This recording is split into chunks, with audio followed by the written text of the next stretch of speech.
That is like a most powerful intro music ever. I feel like I could do anything now.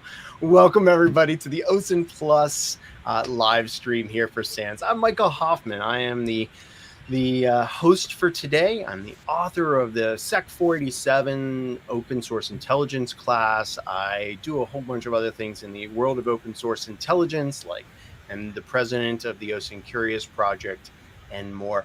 And I'd like to welcome you and our wonderful guests here to this special version of OSINT Plus Security Awareness. For this episode, we have two people representing the security awareness side, and then I've got two of my wonderful friends here with me that are representing the OSINT world. Let's first start off with the security awareness group. Lance, welcome to the live stream. So you want to tell us a little bit about who you are and what you do? Sure, just real quick, my name's Lance Spitzner. I am with SANS Security Awareness. I've been in cybersecurity for over 20 years now. The first 10 years, uber geeky, technical, honeypots, firewalls, pen testing, all that fun stuff. But about 10 years ago, I moved to the human side because that's where I really feel we can make the biggest difference. And that's why I'm excited to be with you folks today so we can talk about the human side of cybersecurity. Thanks, Lance. Yeah, and that, Lance and I go back farther than he even knows, because when I was coming up through the world of cybersecurity, I was doing some things with honeypots. I'm like, this Lance Spitzner, he's got it going on. And then I never told you that, Lance, but when I finally got to meet you, there was a little bit of fanboy going on. I'm like, it's Lance. This is so cool. So, just me. Yeah, right, just you. All right, so welcome to the program, Lance. And Russell Eubanks, welcome to the show, buddy. You want to tell us a little bit about who you are and what you do? Be happy to. Like you, I've been privileged to know Lance for a long time and also teach with SANS. He and I actually worked together to co-author a class that we'll talk about a little bit later. Been in cyber for a long time, which means I'm old as well. The last year and a half been running my own virtual CISO, fractional CISO business. And before that, I was privileged to work for many years and lead cyber and IT at the Federal Reserve Bank of Atlanta. Very cool. Thanks, Russell. It's good having you here.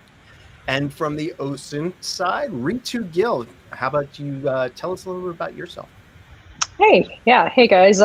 My name is Ritu Gill, as Micah just mentioned. I'm an intelligence analyst with the Canadian government. I'm an instructor in development, teaching SEC 487 as well. And I do a lot of OSINT things. Online, you'll find me on Twitter as OSINT Techniques. That's me. Thanks, Ritu. It's good having you here. Thanks. And my good friend, John TerBush. Welcome to the show, buddy. Thanks. Hey, everybody. First, let me say I like how you're pitching this as like two security awareness people and two OSINT people, like it's some sort of Thunderdome or something. Yeah. We're going to have a 2-on-2 here in a little bit. Yeah, it's going to be great. My name is John TerBush, the Gum Show on Twitter. My background is as a private investigator and doing other forms of research. Now I do research for Recorded Future, a purveyor of fine threat intelligence, and also work with SANS, teach the SEC 487 OSINT course for SANS. Cool. Welcome to the show, John. So for those of you that are just joining us and maybe haven't seen the other OSINT Plus shows that we've done in the past, SANS and I have done these every month for most all of 2021. The purpose of this show is to introduce people in the open source intelligence world to the applications of that OSINT work. What are the fields where people are using open source intelligence, and how are they doing that? And in previous episodes, which you can find on our YouTube channel, you will see things about us using us talking with the offensive security or offensive security red team type of people, as well as blue team, as well as digital forensics. And I'm really excited about today's talk because, like Lance, you were just kind of mentioning that your career kind of took a turn from more cybery to more human. What open source intelligence, one of its wonderful strengths is the exploitation of social media. And so before we get into how OSINT can help out security awareness, I thought maybe you, Lance, could just define what is security awareness. What do y'all do in the security awareness field and positions? Well, what's cool is both OSINT and awareness are the same thing. It's ultimately about people. And we tend to forget about that in cybersecurity. Traditionally, cybersecurity was purely technology. Yeah. And now organizations are realizing, well, it's also the human too. It's both. So in many ways, there's a lot of overlap in the two fields. On the awareness side, ultimately, we're about managing human risk. So Russell and I and others work with organizations to focus on the people side of security. So when you think of security awareness, you may think videos, posters. Oh, that's a very small part of it. The global aspect of security awareness is ultimately enabling organizations to change people's behaviors, attitudes, and perceptions. So ultimately, we can manage the human side of cybersecurity. Okay. If you look at most of the incidents today, there's a human involved. In fact, the number is 85% in the most recent Verizon DBIR. So awareness is all about that. Okay. So helping people understand the risk to them, the risk to the organization, what's out there about them. Would you say that fits into those are pieces? Understand is definitely a piece, but ultimately we don't want them just aware. We don't want them just to understand. We want them to change behavior. They get that phishing email, they review it. They keep good passwords, things like that. They actually have to change behavior. All right. That's a great way to start us off. Ritu, can I call you out to help maybe for the security awareness people that are out there that are joining us, help maybe them understand what open source intelligence is and what we do? Sure. So OSINT, most of you might already know what that stands for, open source intelligence, which we refer to that acronym often. We're using publicly available information in different ways. So, I think of it as, we're looking for those digital breadcrumbs that people leave behind online, whether it's for investigations. And again, depending on how you use OSINT, that matters. But definitely, when you think of open source, it is publicly available information that you can lawfully obtain. And also, ensuring that we can, if you're looking at, say, a subject of interest or a target, what kind of digital footprint are there? What does their digital footprint look like? I think that would be like a starting point. Okay, cool. So we have Lance and Russell who are going to be talking about security awareness. We have Ritu and John and I. We're going to team up on them to talk about OSINT. But when Lance, you and I spoke maybe a year or 2 years ago about open source intelligence and security awareness is kind of that chocolate and peanut butter coming together, that Reese's peanut butter cup, which I know is an American thing, but that really good complementary type of discipline. I really found that the case that showing people, like Ritu said, what's out there about their organization and themselves can ultimately lead to awareness and the changing of behaviors. Do you find that as well, Lance? Well, absolutely. And so we had you teach your course, a shortened version, at that summit, and it was a massive, massive hit. One of the things we're seeing is from a human risk perspective, the bad guys have really pumped up the volume, and they're really going targeted. Phishing emails, targeted phone calls, targeted text messages, and that's all based on OSINT. And people just don't realize how much information's about them. A lot of them think OSINT's about going to a LinkedIn page and boom, that's it. They don't realize you folks are going out, getting all these little pieces and putting a much bigger puzzle together. Yeah. Yeah. And TerBush, you're somebody that's done that for years, right? As a private investigator and as a cyber threat hunter and all, you have created those portfolios or profiles on attackers and other people of interest, right? Absolutely. Both, targeting people for legal investigations and so on, but then also as a defensive exercise, right? If you try to get ahead of the game, create your own footprint, do some OSINT on yourself, do some OSINT on your organization, and see what's out there, then you'll have better understanding of what attackers also can find. And they absolutely are, like Lance said, doing this. I know there are different underground forums that have sub-forums just for OSINT, because this is definitely a key integral part of their game plan. Yeah. So for those of you that are out there watching us on the various platforms, welcome. And you will probably notice that at least on the LinkedIn and YouTube platforms, people are already typing in their chat comments. If you have any comments or questions for Lance, Ritu, Russell, John, or myself, or just about the topic of open source intelligence and security awareness, put them in there and we might bring it into our conversation here.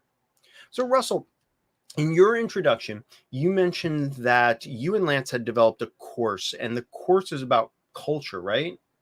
Can you tell us a little bit about that course, not to promote the course, but to get us started thinking about changing of behaviors and integrating some of the data that maybe is supported by that is created by OSINT developments? Yeah, happy to. And I think, an important thing to say when I'm teaching, I'll say, hey, raise your hand if you work in risk management. And initially, folks won't do that. But like we've already talked about, and we'll probably continue to talk about, we all have a role to play there. And I think that understanding that with respect to the culture, not just the culture that we have and whether we love it or hate it or trying to leave it, but understanding it and looking for ways to literally be able to mold the culture as cybersecurity leaders, CISOs, directors, leaders of ourselves. Is there a way for us to mold the culture of our security team to better meet the needs of the organization? If we try to go in and say, I want to change the culture of my company, especially for a large multinational corporation, that's really tough to do, especially if it's a side of the desk project. What would be some things where we can create, sustain, and promote the changing of that momentum to say, well, what are some things that I can do? And one of the key things that Lance and I did was to look at a lot of different, famous and maybe not so famous folks who theorize on how to think about culture. And what we do is borrow. Lance likes to use the word steal. We use borrow, reference, citing all their work to say, hey, here's what really smart people in the cultural world say about culture. What would it look like if we understood what those models were versus having to make it up ourselves? Okay. And then adopt and then give practical ways to say, here's some things that you can do to understand and literally cast vision for what a better future, what a better culture for your security team to meet the needs of the organization is a key factor to give us, not just to get excited about things that will never happen, but get excited about things that can and do happen. And when you see the improvements that happen, it becomes that place where people wouldn't dare to accept another job somewhere, wouldn't dare to join another team or quit their job in the middle of the pandemic or something like that. Some crazy stuff like that. So can you just define what you mean by culture? Because I've worked for several organizations over the years, and some of them say we are a certain security-focused culture, or we have a culture of philanthropy, and sometimes there's actions behind that. What do you mean by security culture? Yep. So culture. Sorry. Yep. So, and in fact, when I was interviewing to join the Fed, I was delighted to get to work there for a long time. I asked more questions. If you were to go to the HR recruiter who talked to me for about a year, hey, don't you want to come and work here, Russell? The number one question over and over and over again was about the culture. Okay. What's it like to be there? What's it like to walk the halls? Well, I like the people there. Well, the people there like me. Understanding that. Because we kind of double click into that. Okay, what does that really mean? What if we thought about culture as an iceberg? Iceberg, you can see some things above the waterline, and there's like a whole lot of things below the waterline. The things that we see above the waterline in that culture analogy there is people's behaviors, how they act, how they treat each other, whether on a Zoom call or in person, however we're landing it. But below the waterline, below the metaphorical waterline are the assumptions, the beliefs, and the values. The why behind the what of how they're acting, how they're treating each other, and the culture that they're wanting to promote. And looking at that and using that, again, just a simple analogy like that to help us say, you know what, there's more to it than just the way Russell showed up at that meeting. Maybe the why behind the what, maybe the reason he was so angry was, and then we kind of understand that a little bit better. Maybe the reason he was so excited about culture was, and we could understand the forces that perhaps not as prominent that guide and help us understand why things are happening that way. Whether it's a good thing or a bad thing, being able to say, you know what, there's a reason behind that, and being able to understand that better is a key part. So that's my definition of what is culture. And again, the goal when we understand those things, from why I chose to take the last full-time job I had, or most recent one, as well as being able to make sure we be able to ask questions such as, what is there a security culture in the organization? Like, does everyone know their job to play? Lance mentioned earlier, he says, what would it look like if everyone knew not the 15 things to do or the 12 ways to reach out to this local security team, but the one way? What if everyone knew they played a part and what that part was? What would that look like? Well, we believe, we assert, and we talk about in the class, how improved, how better the culture would be if that were the case, to make security the default option and make it the more secure option as well, to make it easier for people to understand and navigate culture. All right. Well, thank you. So what I'm thinking is that in order to support that culture, and a culture of understanding cybersecurity risk, like you said, risk to people, risk to the organization, you may need to prove things to people. I used to work with our security awareness team back when I was at a previous employer, and every year we'd come around, they're like, all right, we want to do this. I'm like, okay, well, how are we going to do that? PowerPoint. It's like, no, that is not the way to communicate this. We need to show people what's out there. And I don't know about you, Lance, in the security awareness class and the people that you talk to, do you support, like, hey, let's go out and grab some data about a person or about our company, and then kind of smack people over the head with it and say, hey, look, we found this in 10 minutes. You should be more aware. Or is it something different? No, absolutely. And I'm going to connect the dots right here between what Russell just said and what you just said. So one of the stories we teach in the class, very true story, is at a major central bank for a European country.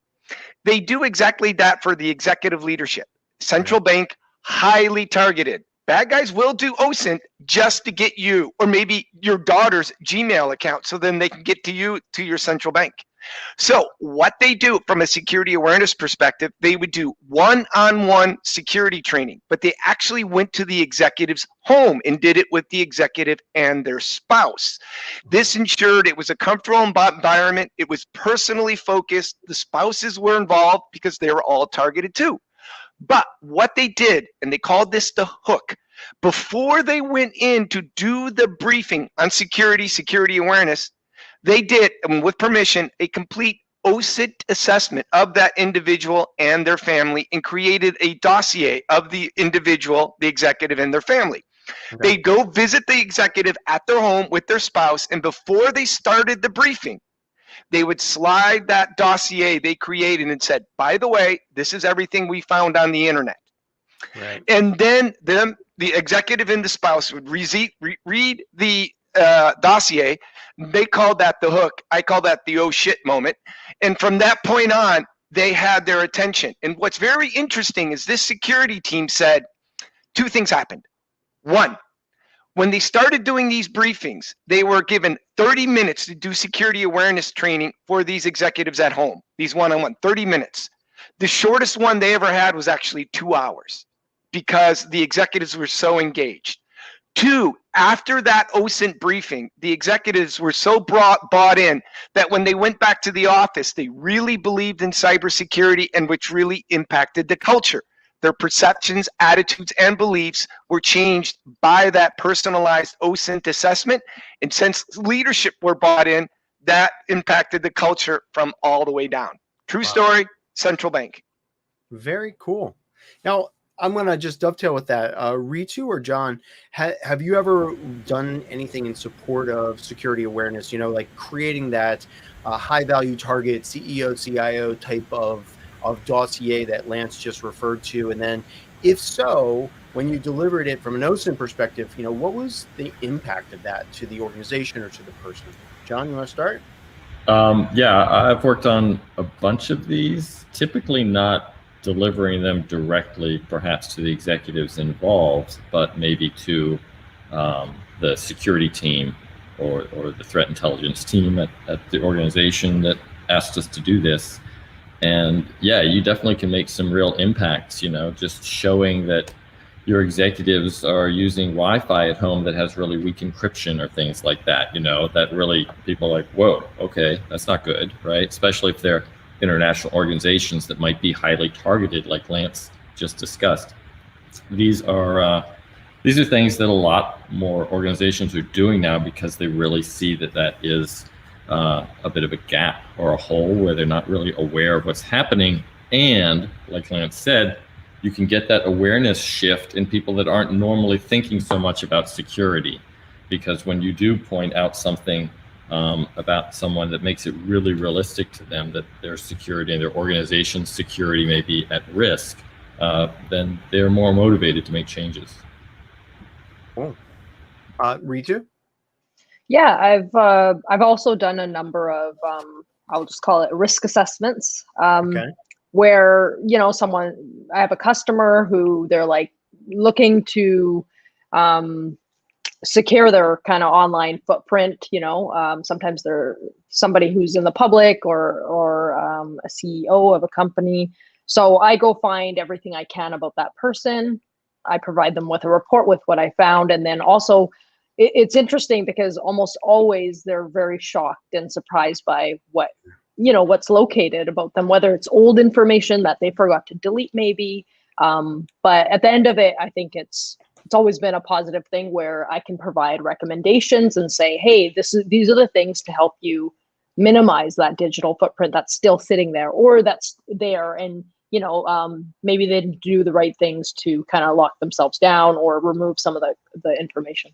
So Ritu, you brought up a very good point, is that the open source intelligence is usually about finding things. What is out there about a person or an organization or a family? Ritu, you just mentioned about proposing solutions to remove or address that information as well, which I think is a very key point of many of our reports. So thanks for bringing that up.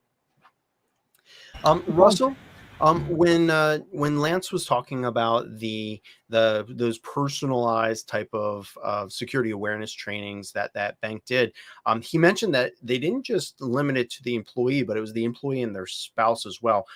Do you find that this is something that is useful to not just the high level people in an organization, but other people maybe surrounding them that have access to their schedules and stuff? Yeah, absolutely, Mike. And I think it goes well with what Ritu was saying of what can I do about it? It's good to know it, but do I need to change something or be aware or just be cognizant that information might be out there? Another key area is who's closest. Besides the spouse, who else is the closest person to that executive? It would be their executive assistant, the people that help them manage their calendars, their travels, keep their life in order. So what would it look like to do that same session for them? And maybe you don't do a lot of research on them, but just let them be aware that, hey, your executive is targeted. And maybe here's the dossier that demonstrates that. Be aware, and what are some things that they should do to become aware of, or metaphorically raise their hand and say, hey, something doesn't feel right, or the questions or the type of engagement this individual wants to have with this executive, it seems out of line and inconsistent with other types of engagement. So again, another way that you can look at who are closest to them, their family members, awesome. Who are the people closest to them in a work environment? Typically, those that help them keep on schedule and keep doing good things would be another pro tip there. Right, and that's a very important point, that while we mainly focus on some of those people that run the organization, the C-level people, the presidents, vice presidents, CEOs, many times it's the other people in the organization that really need to internalize this cultural change and understand what the true risk to the organization is. Here's a question from one of our listeners. Stephen, if you can highlight how would you deal with popular concept? So one of our viewers, it mentions that a lot of times what we just talked about doing is deemed like a scare tactic. You're just trying to scare me into behaving differently. And that might be seen as actually something that's anti-culture.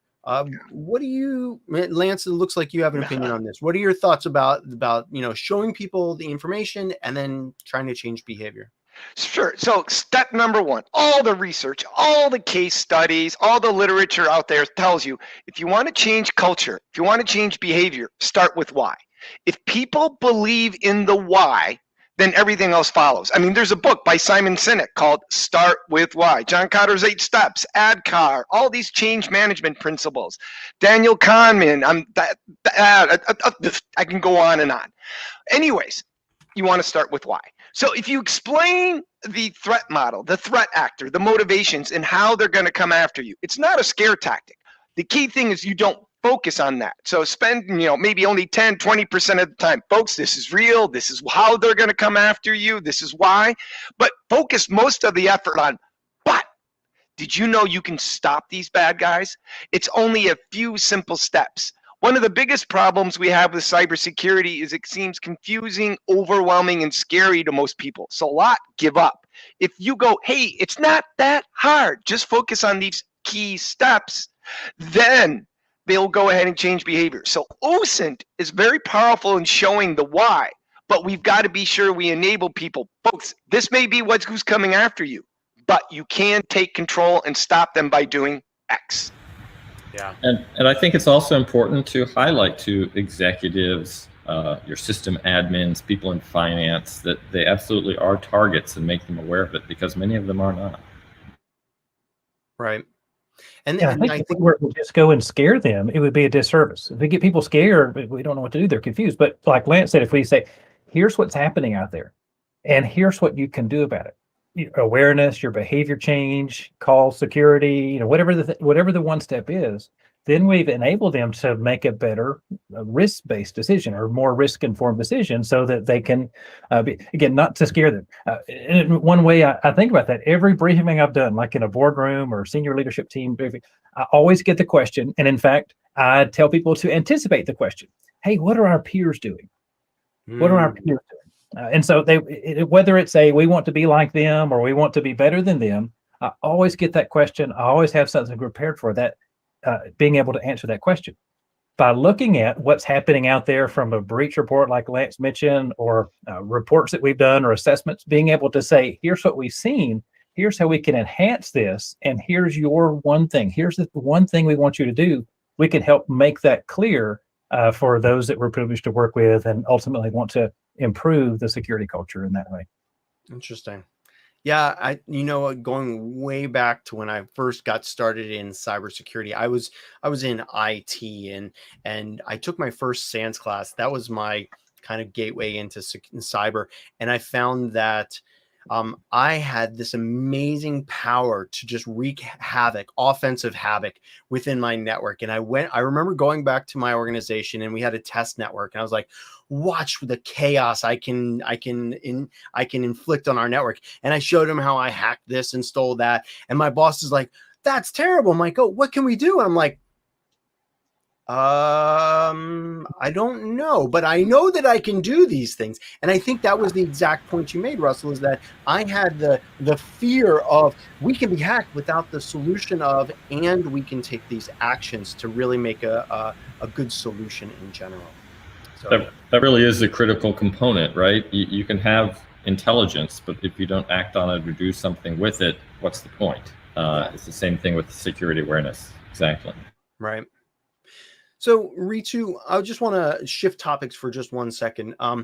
Within the open source intelligence world, I know that depending upon the geography, some stuff is easier or harder to find. You've done open source intelligence work not only in Canada, but in other parts of the world as well. Have you found that finding information about people in certain parts of the world is a little bit more challenging than in other places? Yeah, definitely. So I have done open source internationally, I would say, but the thing that becomes an issue is privacy, right? So in places like Canada, we have a lot of privacy laws where our information isn't going to be public. Like, you won't be able to look up somebody's address and be like, hey, I know where you used to live. So certain countries where there's public records are, really easy to access, like in the United States. I know, which there's ways to minimize that footprint a bit too, but there definitely is a difference when it comes to, where your target or where your customer is from. And that will determine how you're going to conduct some of that research, and also some of the information that you will get versus some things you just won't be able to find or get your hands on because of the privacy laws. Yeah. And I was wondering how that's going to translate to security culture, because I can imagine that in certain parts of the world, doing that that executive briefing alone with them is going to work very well. But in other cultures where that data might not be out there about the people, or privacy might be dealt with a little bit differently, doing that might be counterintuitive. Lance, have you ever found a place where, doing something like, hey, let me show you all the places in the world where your social media or other things kind of backfires or would not be culturally appropriate, culturally, like, to a geography of the world?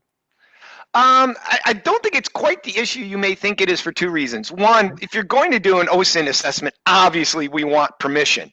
And so, for example, in that central bank story I gave you, they approached a couple of the senior executives they knew would be open to the idea. And then once they discovered it was such a hit, those executives started talking to the other executives. And the security team found themselves in the odd position of being overwhelmed with requests to do OSINT assessments. So like anything, if you do it right and you do it slowly, it's a positive. But the other thing is, and you were mentioning privacy, absolutely. Like European countries like Germany, much harder to do an OSINT than, say, the States. But on the flip side, people in, say, Germany and Europe will have this perception that as a result, their privacy is far more protected. So you may not find as much, say, as an American executive, but the Europeans are going to be just as shocked, because they're going to be like, we have GDPR. I had no idea that was out there. And keep in mind also, a lot of people have this perception that OSINT is you going to one big post somebody made and then finding all that information. So people have this misconception.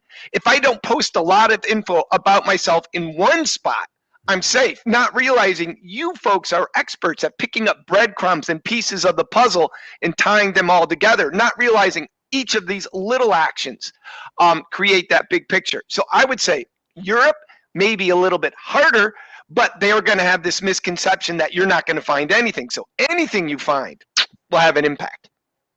Russell, do you agree with that? Absolutely. I was thinking, literally just yesterday, my niece called me and said, hey, I've got an interview for student government at the university that she attends. What are some questions? I said, well, find out about the people who you're going to be interviewing with. And so she gave me the name of the individual, and we started just for a few minutes on the phone, starting to connect those dots to get to be able to read minutes of the meetings that this individual in charge of this student government organization was. We actually saw the campaign. So he made a website that says, here's the reasons to come vote for me for the position that he holds, and was interviewing, we'll be interviewing today my niece. And so that insight of what's important to that person certainly would be things that I said, hey, if I were you, I'd focus on that and help connect those dots that they probably already forgot about the website. The person holds this leadership position. They probably forgot they had a website talking about all the things why they should be voted into that position. Literally did this yesterday afternoon. Yeah, well, you'll have to let us know. You'll have to let us know what the outcome is, whether whether it worked or whether it didn't. John, what do you think? As a private investigator, I can tell you definitely want to understand motivations of people, and that's not just people you're investigating, but also your clients. In the intelligence space, you want to have intelligence requirements, the PIRs that tell you what they need and why, and you might have to help people figure those out. But like Russell and Lance were sort of talking about, it helps if your security team that you're working with or whatever has some insight into, okay, who are those responsive people that we're going to start our exercise with or whatever. And this also comes into OSINT from the part of understanding the mindset of a target and things like that. So in OSINT, we use these sort of techniques a lot as well. Yeah. Ritu, did you want to say something, or shall I go? Go ahead. I was actually just going to mention another thing just to think about is, there's going to be places where you can't find public records, but that's when we also have to shift our mind to, hey, well, there's social media, right? And there's going to be other places. It's not just through like, hey, I can't find their house address, so I give up. Thinking that mind shift, and then thinking like, where else could they exist online that is still going to be open? And if they're not online, always thinking about, often, you might not find your target, but you have to think, who is the weakest link in their group, right? Their family and friends, or, someone close to them, right? Usually it's finding that weakest link that will get you back to finding information about your target. And yet the other thing too is we can also emphasize, look, we're ethical OSINT, assessments, ethical investigators. Yeah, so the bad guys out there will go looking for information about you, say, oh, you have a cellular account with this phone service. We will dig what's publicly available. The bad guys will call them pretending to be you to see what they can harvest. So we also have to be aware of the bad guys will take it to the next level. Rachel Toback has an awesome video on this where she does that for a news reporter, and she calls pretending to be him doing all this evil, and the amount of information she collects, she changes his plane seat, she changes his home information. It's pretty wicked. Changed like his cell phone billing address to Yeah. This is the basis of a lot of criminal stuff, SIM swapping and all these things. They're not just stopping at looking up things on the internet. They absolutely reach out and touch someone sometimes. Yep. Well, and I can think back to some of the executive assessments that I've done in my past where sometimes it's using the more advanced techniques that, like, Lance, you've hinted at, that we know, like Ritu and John, through those decades of investigation work, that that we don't just focus on name, address, phone number. We're looking at email, social media, and then we widen the scope when possible. I remember doing one. I talk about this in my class, how I was doing an assessment of a high value target, a president, vice president within a company, and they didn't really have any social media profile because their company had said, thou shalt not have your own profile, which was great.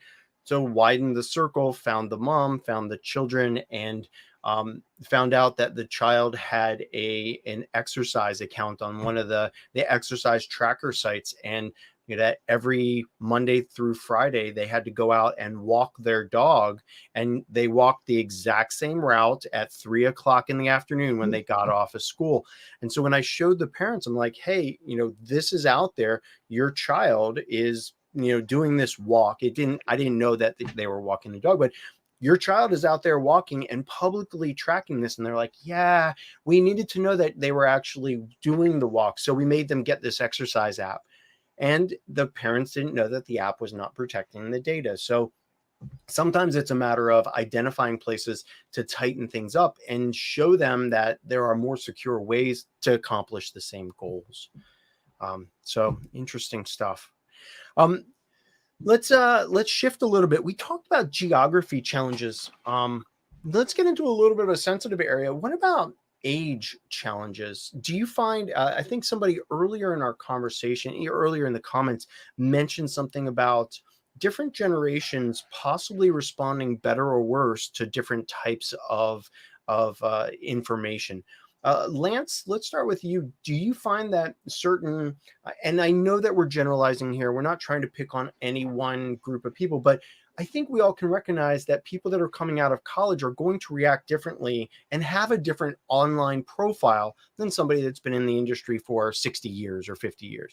Lance, have you noticed a difference in your work? Absolutely. But it's also not that one generation is more or risk than others. Each one of them have their unique risks. So okay. I've got my next door neighbor.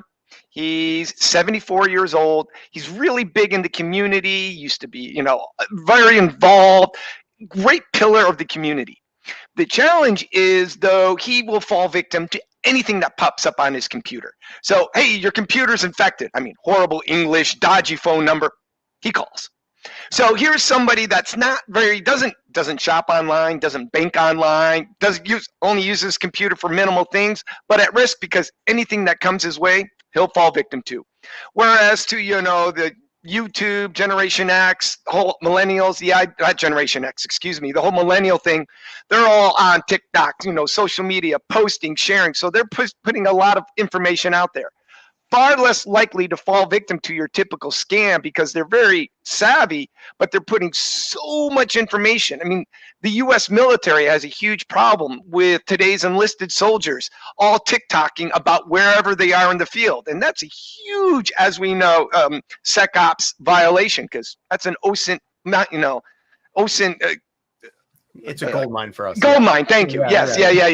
So we love it when they do that. Yes.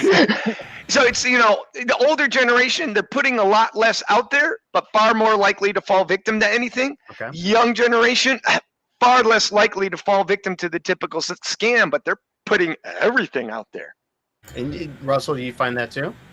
Yeah, and I think when you have that broad spectrum of people's experience, their age, all kinds of things can contribute to that, helping them become more aware of what's out there so that they can, maybe they choose to keep the dog walking map on their Strava application as an example. I didn't mention Strava. Become aware of that in the event that someone were to say something like someone that didn't know they had a dog or has never visited them in person and petted their dog. If they made reference about their dog, that could be a clue to them. It says, hey, something's that. So again, giving them that opportunity to make a more risk-informed decision to do with their information as they see fit, but recognize that there's people with maybe malintent that might want to leverage that or use that to gain unauthorized access in some way to them, to their company, their family, etc. John, you wanted to say something? Yeah, I was going to say that this, what Lance and Russ are saying is spot on. Absolutely. We all have older relatives and things like that just aren't tech savvy. But again, they don't maybe put that much stuff online. The younger folks, I'm sometimes shocked by how much people put out there, right? I'm somewhere in the middle, I guess. But keep in mind also, we are generalizing. This is not the case for everybody. Certainly some old people have all their business out there online, and some young folks are gullible and not really online, so everybody's different, but generally there are some differences for sure. Yeah. So let us shift the conversation just one moment. I know as an open source intelligence investigator, Lance, you mentioned the word Opsec, which is operational security. It's how I protect myself from being exploited when I'm doing investigations, masking my activities and keeping myself, my company, my system secure. I'm going to ask Ritu to kick us off here. Ritu, if you had to give security awareness officers, security awareness people some tips, just maybe one or two tips on how to protect themselves if they were going to be doing an OSINT kind of security awareness assessment on people in their organizations, what are a couple of things that they should know before jumping in and starting out with OSINT? There's a lot of things, right? I just think of okay, how to stay secure, but there's always going to be the basics of, if you look at it from the perspective of your browsing habits, what kind of are you using Google? Are you just using Chrome, for example, right? There's certain search engines, for example, that we might not want to use because they collect so much information. I might suggest something like DuckDuckGo. So, that not working for DuckDuckGo or anything, but just throwing it out there that there are browsers that will not collect your personal information. So that's something to think about. So I always think of browsing habits online because so much of our information can be leaked just through that. And then also seeing what information out there can be leaked through your browser. Because sometimes, as we've already discussed, seeing is kind of believing. You need to show people before they can be like, really, what can someone see? So there are websites that help you with that, which I think we could talk about as well. Okay. All right. So make sure that that you're using a good browser that is maybe respecting your privacy, maybe not logged in, to your personal email while you're doing that. I know that Chrome can sometimes log itself in to your personal email to reduce the tracking. Also, choosing search engines that are appropriate. And you mentioned also doing some other things to just make sure that you're safe. John, would you add some of your own types of tips for OSINT investigations? I mean, it's such a broad field. It's like we've said earlier, at least from the OSINT perspective, okay, I'm investigating this person. They don't have much social media. Well, I'm immediately pivoting to their family and things like that. Yeah. Or I'm finding something about their organization, or, investigations that are very broadly scoped can go in all sorts of directions. So it's a little hard to just point to certain things. Okay. But absolutely understanding like what is out there that people can find out about you. Just doing that little exercise of Googling yourself, for example. And then if you get a phone call from someone that says they're an old friend from high school or something or somewhere else, in the back of your mind, you might still have the fact that, okay, I know that information out there. Anybody could be calling me and saying that, right? Yeah. So things like that. And then, sorry, go ahead. Do some fact checking, right? For those people that are more gullible, perhaps, or more trusting, do some fact checking before you take action. Yeah. And then, and this isn't even completely OSINT, but just some of those simple things like, hey, don't enable macros. Like, you don't need to do that, right? There's a few things that are just really basic that can knock out a lot of ways that people can come at you. Lance, you wanted to say something? Yeah, and I may actually take almost a bit of an opposite approach. And what we say is Opsec, the normal end user, it's privacy in a lot of ways. And a lot of times I'll see people, privacy options in your browser, privacy options in social media, privacy options in Facebook. I don't teach that. The privacy options are confusing. The privacy options change. Their accounts get hacked. Their friends' accounts get hacked. So one of the things I teach are two things. One, if you put it out there, privacy options don't matter. Assume sooner or later that's going to become public. So only post what you want your mom or your boss to read. Okay. The other thing we really focus on is, hey, no matter how much you try to control your privacy, it's going to leak. There is so much data collected, how you use your phone, mobile apps, driving around, health records, tax records, purchase records, Amazon records. There's so much data on you that you have to assume the bad guys have it. And to kind of follow up with John's point too, also earlier, the whole idea, if somebody comes at you, email, phone call, and it sounds like they have some information about you, they know your address, they know you bank with this company, that doesn't mean they're legitimate. You have to question them. So you can take steps to try to protect your privacy, but we've got to assume your data is on the dark web. So we've got to assume they've got it. So yeah, just to follow up on John's point, that's where I really focus on. That you get that phone call from your bank, call your bank back. You get that phone call from your cellular provider, say thanks, go to the website, get the phone number, call them back. Yeah. Russell?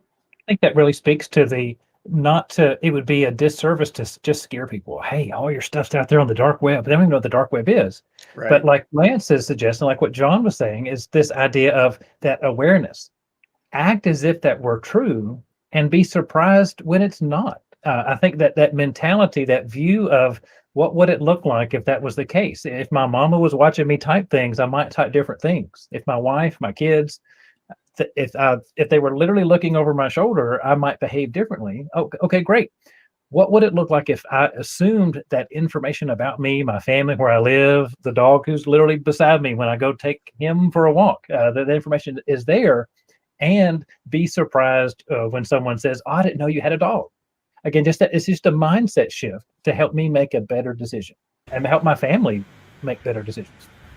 I think that's on point, but there is still, I think, a little validity to privacy. If you're putting so much out there, if you're sharing so much, GDPR does nothing for it if you're sharing all that information, right? So just some understanding of the fact that maybe there are certain boundaries you shouldn't go beyond as far as sharing data. Okay. So there's a couple of questions in the chat about disinformation, and I just want to bring up disinformation as far as security awareness and OSINT. I'll just call on Ritu, and you can feel free to say no, Micah. Disinformation as far as the targets that we're looking at. Do you can you see through disinformation by like fact checking or by compiling more data? How do you deal with something when you find that maybe a target is intentionally misleading you in the data that's out there? Well, it really depends. I feel like there's no blanket answer, but I feel I will keep going until I'm like, I've kind of checked everything I could check, and really not taking one piece of information and making an assessment. You're looking at so many different tidbits of information that you find, and then making an assessment. Okay, is this what I'm seeing? Is what I'm seeing accurate? And then asking yourself critical questions to find out, okay, are they trying to throw me off, here by some disinformation that I'm finding, like fake accounts or whatnot. Yeah, it's hard to say. Like, I think once you've collected and you've exhausted, all the hours you're going to put into your OSINT assessment, that's at the end is where I would make that assessment if like what I see is going to be, if I think it's disinformation and I'm not able to make a appropriate assessment. Okay. And John, I'll let you weigh in here too. And one of the things that I think you mentioned that's perfect, Ritu, is that when we're doing open source intelligence assessment, this is kind of what Lance said also, we don't just look for a Google page that says, here's everything about John TerBush. We are collecting little bits of data, and then we're analyzing it, looking for consistency, looking for validity, looking for trusted sources. And looking at that data and finding inconsistent pieces is something that sometimes stands out. John, what's your experience with disinformation, or what do you find? Yeah, it's like Ritu says, it is part of the process after you've collected information. We're talking about open source intelligence. Part of the intelligence process is going to be analysis. So you need to look at that data. What are the reliabilities of the sources? The temporal things might matter. Maybe this is from 15 years ago. Maybe it's completely not relevant now.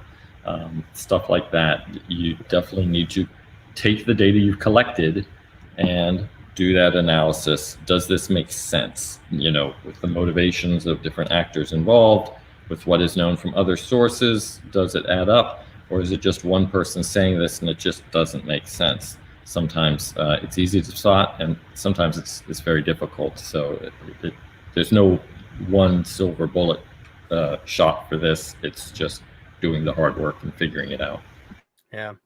And I think all of you would probably agree that the training of people, whether it's the executives or whether it's anybody else in the organization or people that are associated with the executives and people that are just working in organizations, should understand about what the risk is. And so I'm watching these things scroll across the bottom of the screen. Lance, you all have a security awareness conference coming up next week. Yeah, we're really excited about this, folks. This is a summit that is both free and global. I should say free, global, and virtual. By global, we mean we have talks going in North America time zones, European time zones, Asian time zones, Australian time zones. Wow. This is a 2-day packed event about awareness, culture, and managing human risk. We have got world experts from all over the world, including BJ Fogg, behavior expert, Wall Street Journal, the Verizon DBIR team. You like the report? We've got them. Forrester, but we also have digital scavenger hunts. We've got a bonus session about making killer coffee, backyard beekeeping, all sorts of interactive events. So please check that out. And the URL there, just SANS.org, Sec Aware Summit. Thanks, Lance. So I'll reiterate, this is a free event that people can go to learn more about it. So if you are in the open source intelligence world and you're tuning in to hear Ritu and TerBush here, try to go to this event. What I always like doing is learning how other people are taking the things that we do and applying them, using them. Here we have the Security Awareness Summit and Training. The URL is right across the bottom of the screen right now, sans.org/security-awareness-training. And I believe Stephen has pasted that into the chat, or will be pasting it into the chat soon. So consider signing up for that. Now, after the summit, which is free, Russell, are you going to be teaching? Yep, teaching our culture class. Lance and I divvy up the teaching assignments to teach the class that we do a 5-day class on, again, understanding what culture is and then focusing on motivation and ability, getting Okay. people excited about the culture change and then literally equipping them with tools that I think we give away so much from this class of ways to allow people to implement this consistent with the culture, with the appetite for culture change. And then we end on day 5, we have 5 big labs to go through to help people actually apply that. So that Wow. when they go back to their boss, they can say, not only is this a good idea because, well, Lance and Russell said it's a good idea, and folks like BJ Fogg, who are speaking next week at the summit, amazing, I'm going to be there, this idea to say, here's practice. We tried this out. We thought this through. I had some friends of mine, new friends, classmates. We worked together and figured this out. And hey, did you know at this company, here's what they're doing. We should do that too. So all the excitement. So be able to equip them when they go back to their office to be able to apply many of those concepts right away. So that's our goal in our class. I couldn't be happier about it. We love getting feedback. I taught 2 weeks ago, and literally last week, one of the students spent some time saying, here's some things that you can do to make it better. And Lance, I've got 2 pages of notes we'll share, and we're going to continue to make the class so much better with what we equip the students to be able to achieve at improving the culture and integrating security into the culture of their respective companies. And I get excited when you talk about this class.